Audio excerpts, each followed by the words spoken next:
Bonjour, bienvenue dans cette nouvelle vidéo. Allez, aujourd'hui c'est une vidéo réjouissante. Je vais vous parler de 27 livres de la littérature anglaise que j'ai adorés et que je vous conseille.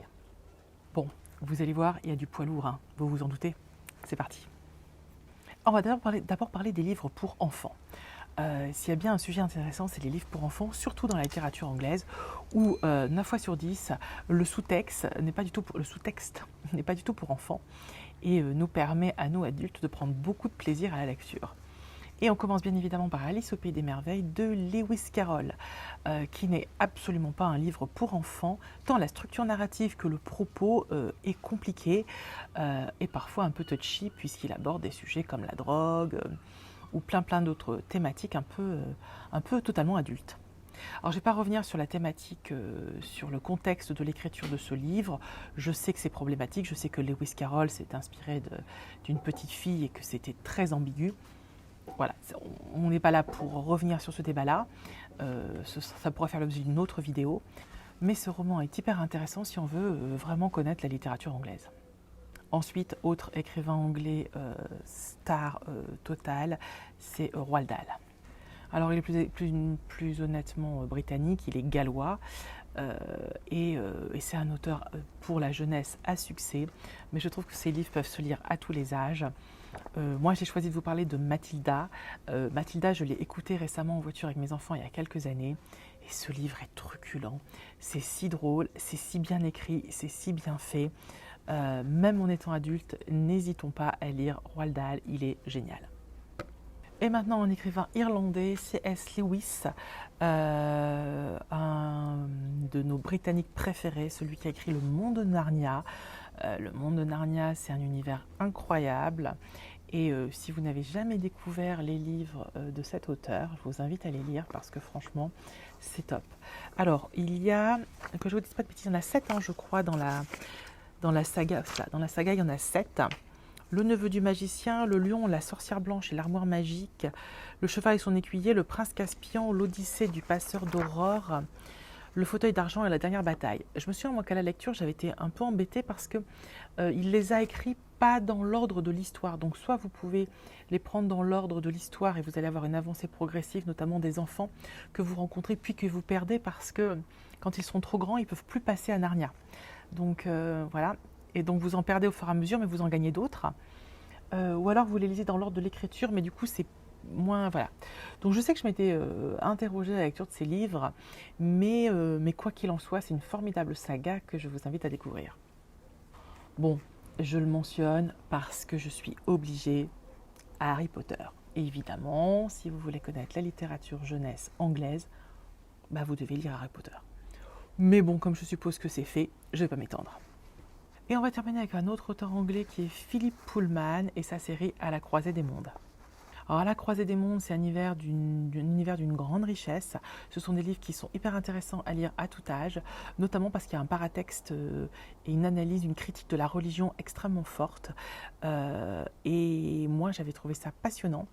C'est des livres qui peuvent se lire à tout âge. Donc, si vous avez envie de découvrir la littérature jeunesse anglaise et que vous n'avez toujours pas lu ces livres, lisez-les.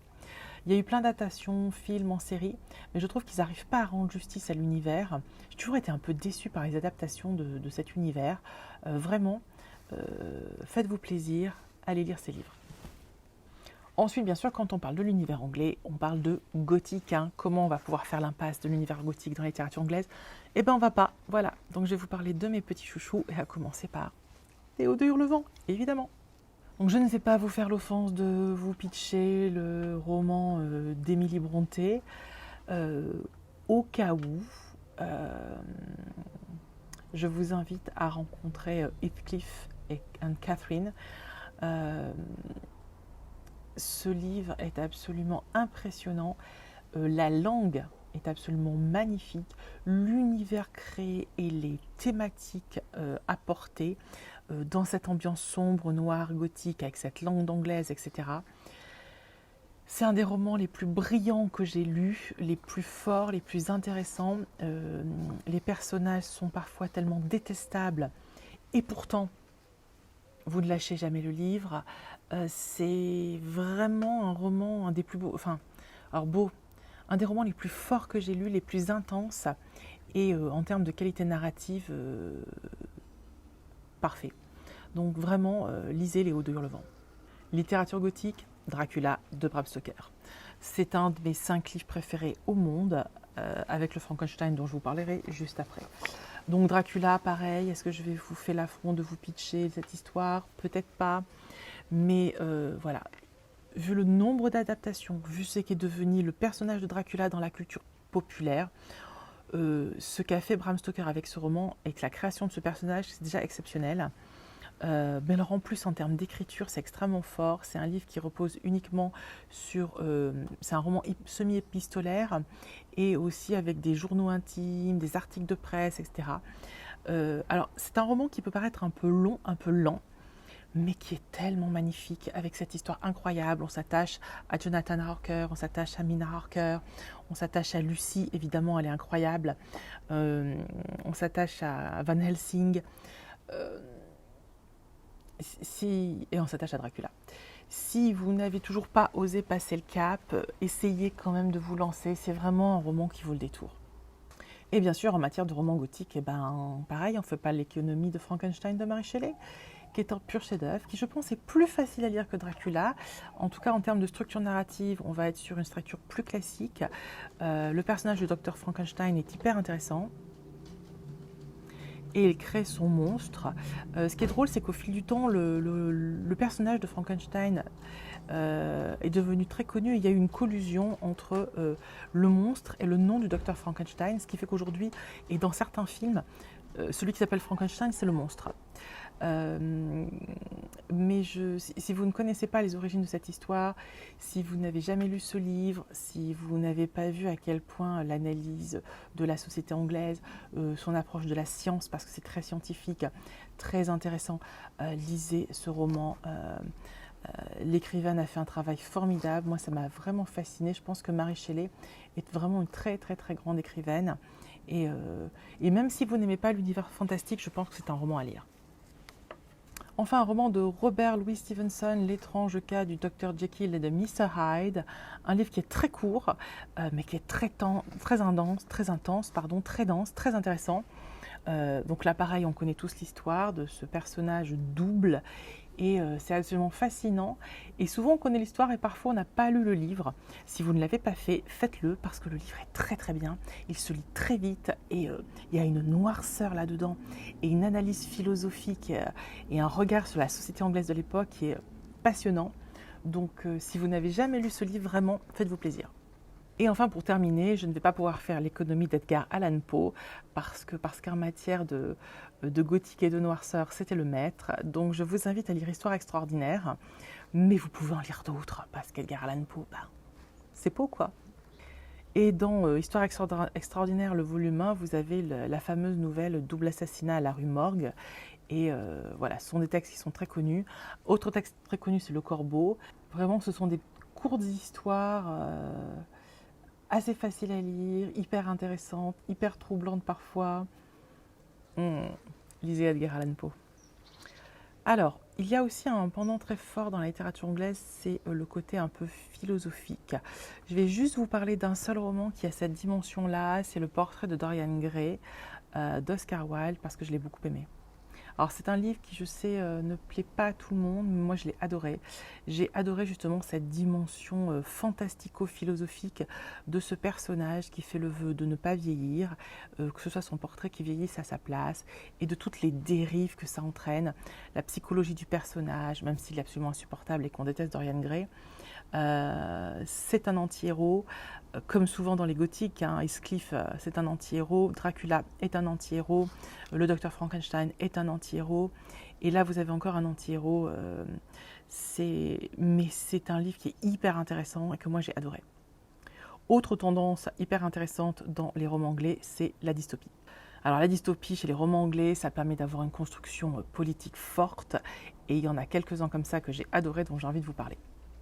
Et on commence par le plus connu, Sa Majesté des Mouches de William Golding. Alors dans Sa Majesté des Mouches, on va suivre un groupe d'enfants échoués sur une île. et qui vont reconstruire une société. Et la société va avoir des dérives, va avoir sa propre religion, etc. Et on voit comment, à partir de rien, toutes nos sociétés, avec leurs travers, etc., sont reconstruites et beaucoup de violence, etc. C'est un livre que j'ai lu très jeune, mais que j'avais trouvé absolument fascinant et que je vous conseille, dont je vous conseille la lecture. Dans le genre, vous avez bien sûr aussi L'Orange mécanique de Burgess, que j'ai lu il n'y a pas très longtemps, qui est un roman qui est très intéressant, qui est absolument passionnant d'un point de vue politique sur l'Angleterre, c'est passionnant. C'est un roman qui est difficile à lire parce que la langue est entièrement en argot. Alors en plus, la langue est un argot anglais, mais un argot en partie inventé. La traduction a dû être une tannée, mais c'est très très intéressant à lire, mais difficile. C'est-à-dire, alors au bout d'un moment, votre cerveau s'habitue au sens des mots, il y a beaucoup de sonorités, etc. qui reviennent, mais ça reste difficile. Mais si vous arrivez à le lire, ce roman est impressionnant et très très intéressant. Enfin, dans les dystopies politiques, comment ne pas vous parler de La ferme aux animaux d'Orwell, que l'on classe souvent dans les romans pour enfants, quelle erreur. C'est pas parce qu'il est petit et facile à lire que ça ne va pas au-delà d'un roman pour enfants. C'est vraiment un grand livre sur l'analyse des comportements sociaux. Et à travers cette ferme, ces animaux, on voit la satire d'une politique qui aurait des dérives totalitaristes. C'est extrêmement bien fait, c'est extrêmement simple, c'est extrêmement efficace. Si vous n'avez jamais lu ce livre, lisez-le. Enfin, comment ne pas parler de la littérature anglaise sans parler de ses romances, À tout seigneur, tout honneur, Orgueil et préjugés de Jane Austen. Alors là, ah oui, je pense que tout le monde connaît aussi, hein, Monsieur et Madame Bennet ont 5 filles, malheureusement la loi anglaise leur interdit de faire hériter leurs filles. Ils doivent donc trouver des stratégies pour les marier, pour qu'elles s'en sortent et qu'elles ne se retrouvent pas à la rue sans rien. Ce qui va s'en suivre des scènes de critique, de satire sociale et d'humour, parce que Jane Austen est très très drôle. C'est à mourir de rire. Madame Bennet est complètement idiote, mais tellement drôle. Et vous avez des sœurs très différentes. L'aînée et Jane est absolument délicieuse. Elisabeth, l'héroïne, elle a un tempérament de feu. Et puis vous avez les autres, une très effacée, puis vous en avez une qui est totalement idiote, Lydia. Et voilà, et c'est vraiment réjouissant, drôle, les personnages, c'est la force des personnages, de leurs relations conflictuelles, de leurs relations en même temps avec ce héros Darcy qui va bien sûr venir à la rescousse de sa bien-aimée alors qu'il l'a rejetée au début parce qu'elle n'était pas assez belle pour lui. Bref, le handicap social, le handicap des parents, les relations entre les enfants, ça, c'est génial, c'est... Moi, chaque fois que je le lis, je ris parce que c'est tellement bien écrit, tellement drôle. Voilà, donc j'adore Jane Austen. Et je l'ai mis dans la romance parce que je ne voulais pas la mettre avec sa sœur dans la gothique. Donc je vous ai mis la romance, je vous ai mis Jane Eyre dans la romance. Donc Jane Eyre de Charlotte Brontë, qui est comme je l'ai souvent dit vidéo, mon roman préféré. Ça a été mon épiphanie littéraire, j'avais 11 ans, 10 ans, je ne sais plus. Et j'ai lu ça et ça m'a scotché et je ne m'en suis jamais remise. La langue, la description du pays, la noirceur autour de cette pauvre Jane Eyre, cette relation calamiteuse avec Rochester où on est proche du syndrome de Stockholm, et en même temps il y a une sorte d'amour. C'est hyper ambigu, c'est hyper compliqué. À l'occasion, il va falloir que je le relise. Mais si vous n'avez toujours pas lu Jane Eyre, qu'attendez-vous? Les romans anglais, c'est aussi les romans d'aventure. Et on va commencer avec Robinson Crusoe de Daniel Defoe. Là encore, le personnage du roman a dépassé, comme Dracula, comme Frankenstein, a dépassé le cadre purement littéraire. Robinson Crusoe, c'est devenu un personnage de notre quotidien, on peut l'employer voilà, comme ça. Robinson Crusoe, c'est quelqu'un qui va vivre seul. Mais cette histoire est hyper touchante, hyper intéressante. Là encore, une construction sociale, les rapports humains, les rapports à soi-même, à l'isolement. C'est passionnant. 28 ans seul sur une île, ça laisse des traces. Bon, après, il y a Vendredi qui arrive en cours de route, mais c'est pas anodin. Et puis, c'est quand même l'histoire d'un homme anodin, d'un homme comme vous et moi, qui va devoir vivre un destin hors du commun. Donc, oui, Robinson Crusoe, évidemment que c'est à lire. et à lire bien plus que sa version française que je n'avais pas du tout aimée, Vendredi ou les limbes du Pacifique. Voilà, donc vraiment, allez à l'original, Robinson Crusoe. Et on en parlait tout à l'heure de Robert Louis Stevenson, il a écrit L'île au trésor aussi. Mais L'île au trésor, c'est si bien, L'île au trésor. Oh, les romans d'aventure anglais, c'est magnifique. L'île au trésor, c'est de la piraterie, c'est de l'aventure, c'est des bateaux, de la mer, des gens qui se rencontrent, qui se bataillent et qui cherchent un trésor. My God, ce roman est si bien.